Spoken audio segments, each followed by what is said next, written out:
Hello friends, welcome to my channel life with cancer. मैं Mrs Anita Pehra, एक breast cancer patient. आप लोग को पता है मेरा ट्रीटमेंट मुंबई के टाटा मेमोरियल हॉस्पिटल में चल रहा है। अब तक मेरा ट्रीटमेंट को 14 महीना हो गया है और मेरा कीमो, रेडिएशन, सर्जरी सब कुछ हुआ है। और उसके बाद भी 3 मंथ्स के बाद जब मैं फॉलोअप गई, फिर से रिबैक हुआ था, फिर से सर्जरी हुआ। तो ये ट्रीटमेंट तो काफ़ी महंगा है, सब लोग को पता है। लेकिन मेरे पास कुछ ऐसे इन्फॉर्मेशन है, मैं लोगों के साथ शेयर करना चाहूँगी जो लोगों को काफ़ी मदद करेगा। कैंसर ट्रीटमेंट में फाइनेंशियल पार्ट जो है वो बहुत इम्पोर्टेंट पार्ट है। और आप कहीं भी ट्रीटमेंट करा रहे हैं तो जो हॉस्पिटल में करा रहे हैं वहाँ पर ज़रूर इन्फॉर्मेशन लीजिए कि वो हॉस्पिटल कितना हेल्प करता है अपने पेशेंट को, फाइनेंशियली हेल्प, या फिर कुछ पेशेंट को मेडिसिन वगैरह फ्री में मिलता है। मैं अपने पर्सनल बात शेयर कर रही हूँ। जैसे मेरा टाटा मेमोरियल हॉस्पिटल मुंबई में ट्रीटमेंट हो रहा है, वहाँ पेशेंट्स को हॉस्पिटल की तरफ से बहुत सारे सुविधा मिलते हैं। जैसे कि सब लोग को पता है, हमारा सेंट्रल गवर्नमेंट की तरफ से आयुष्मान भारत योजना है जो हेल्थ इंश्योरेंस है।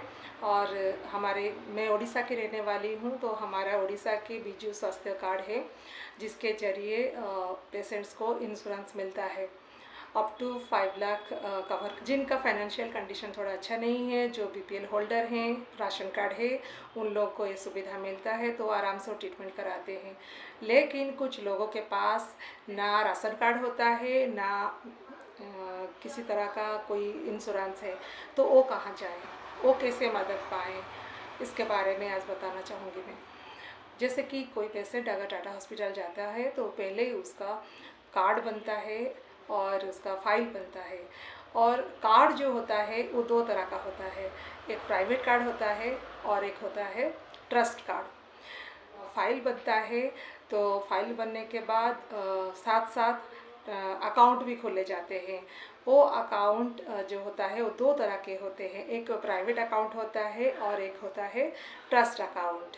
ट्रस्ट अकाउंट का मतलब है आप अगर चाहें तो किसी से मदद मांगेंगे तो वो आपको आपके ट्रस्ट में, आपका अकाउंट में पैसा डाल देंगे।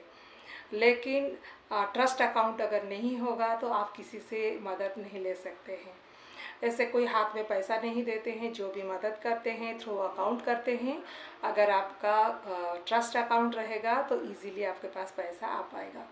सिर्फ हॉस्पिटल के जरिए नहीं, बाहर से भी बहुत लोग मदद कर।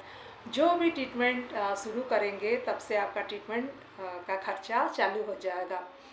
तो ये खर्चा का जो भार है आपको कम करने के लिए सर्जरी से पहले अपना जो सर्जन है उनसे एक कॉस्ट सर्टिफिकेट ज़रूर लाइए।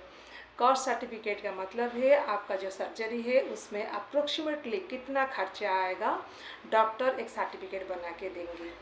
तो जब कॉस्ट सर्टिफिकेट बनाते हैं तो इन जनरल जो खर्चा होता है उसी के ऊपर बेस करके कॉस्ट सर्टिफिकेट बनाते हैं। और बहुत कम पैसा लगता है, क्योंकि आप जब अपना फाइल जनरल कैटेगरी में खोलते हैं तो खर्चा बहुत कम होता है। वही कॉस्ट सर्टिफिकेट लेके आप जाइए और वहाँ का जो सोशल वेलफेयर डिपार्टमेंट है, डॉक्टर का कॉस्ट सर्टिफिकेट और अपना आधार कार्ड, अपना इनकम सर्टिफिकेट या फिर जो भी आपका है कार्ड, आप हॉस्पिटल का सोशल वेलफेयर डिपार्टमेंट में जाइए, वहाँ दीजिए और रिक्वेस्ट कीजिए कि आपके पास पैसा नहीं है, आपको पैसा की मदद चाहिए। ये सोशल वेलफेयर डिपार्टमेंट बहुत सारे पेशेंट को फाइनेंशियल हेल्प करते हैं। वो आपको एक फॉर्म देंगे, आप वो फॉर्म को भर के उनको दे दीजिएगा, वो रखेंगे। कुछ दिन के बाद वो डायरेक्टर के पास वो फॉर्म जाते हैं, फिर वहाँ अप्रूवल होने के बाद वो आपको पैसा देंगे। वो आपको हाथ में पैसा नहीं देंगे, आपका जो ट्रस्ट अकाउंट होगा वहाँ पर दे देंगे। लेकिन एक बारी में 50,000 रुपया से ज़्यादा नहीं देते हैं। अगर आपका कॉस्ट सर्टिफिकेट 1.5 लाख का है तो वो बार बार करके 3 बारी में देंगे। इसी तरह जिसका भी जो है, सपोज़ आपका ऑपरेशन हो गया 1.5 लाख में, उसके बाद आपका कीमो लगेगा तो फिर पैसा चाहिए, फिर आप दोबारा कॉस्ट सर्टिफिकेट कीमो के डॉक्टर से बनाएंगे, फिर वहाँ देंगे, फिर वो आपका कीमो का भी एक्सपेंडिचर आपको देंगे। इसी तरह पेशेंट सर्जरी, कीमो, रेडिएशन जो मेन बड़ा बड़ा खर्चा रहता है वो सब का एक्सपेंडिचर देते हैं। ये बहुत जानने वाली बात है। अनफॉर्चुनेटली मुझे ये सब नहीं मिला था कि ना हमारे पास राशन कार्ड था, ना हमारा इनकम सर्टिफिकेट था, और इनकम हम लोग टैक्स पेयर थे, तो हमको कुछ भी किसी तरह का मदद नहीं मिल पाया। और ये सुविधा जिसके बारे में मैंने बताया, ये हॉस्पिटल के साइड से मिलने वाले बेनिफिट्स हैं। और बाहर से भी आपको बहुत तरह का मदद मिल सकता है, जैसे कि बहुत सारे ट्रस्ट हैं मुंबई में जो सिर्फ कैंसर पेशेंट्स को हेल्प करते हैं। उनमें से जो इम्पोर्टेंट 15-20 ट्रस्ट ऐसे हैं जो कम से कम एक पेशेंट को 5,000 देते हैं। ये नंबर भी आपको हॉस्पिटल के अंदर से वही सोशल वेलफेयर डिपार्टमेंट से मिल जाएगा। अगर बाहर से भी आप कलेक्ट कर सकते हैं। आप नंबर कलेक्ट करने के बाद आप जो लोकेशन का एड्रेस मिला होगा वहाँ पर जाके अपना फाइल का फ्रंट पेज का जेरॉक्स कॉपी, अपना आईडी का फ़ोटो और एक पासपोर्ट साइज़ फ़ोटो, आधार कार्ड, इतना पेशेंट का इतना डॉक्यूमेंट लेके आपको वहाँ देना पड़ेगा। फिर वो आपको संपर्क करेंगे और बुलवाएंगे, और या तो फिर फ़ोन पे बोलेंगे कि आपका अकाउंट को चला गया है पैसा।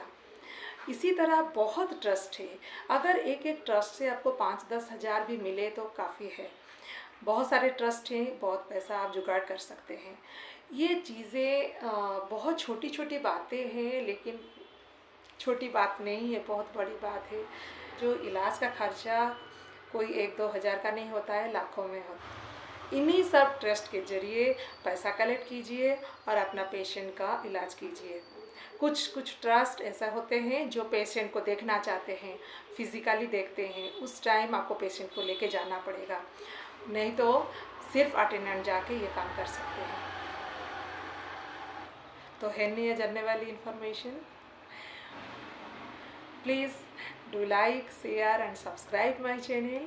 मैं इसी तरह बहुत सारे इन्फॉर्मेशन आपको दूंगी जो आप लोगों को मदद करेगा।